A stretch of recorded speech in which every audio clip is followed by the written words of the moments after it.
NTA-boken. Uppdrag 1. Uppdrag 1. Tabletten är vit.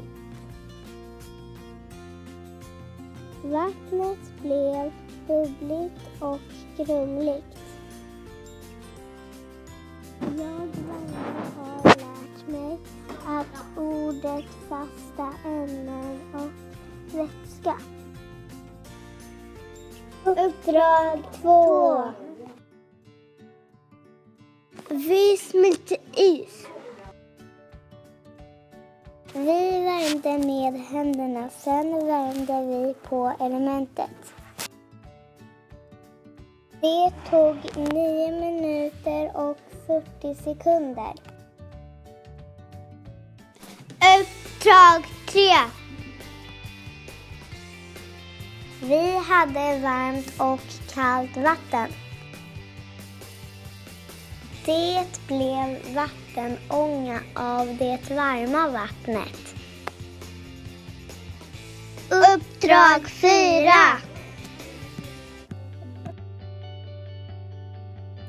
Vi blandade salt och grus.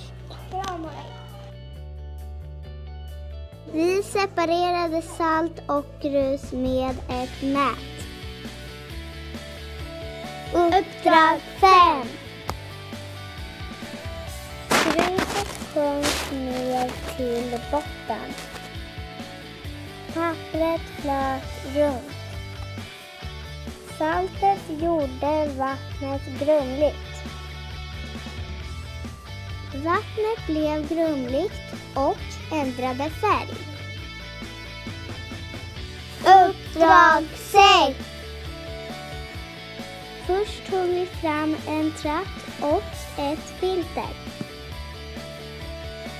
Sen hällde vi en blandning i filtret. Då rann vattnet ut det fasta ämnet stanna i cirklet. Uppdrag 7 och 8. Först blandade vi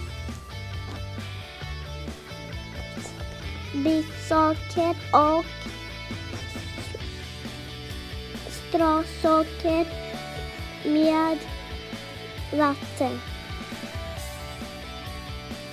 Sen blandade vi stråsocker med varmt och kallt vattnet. Till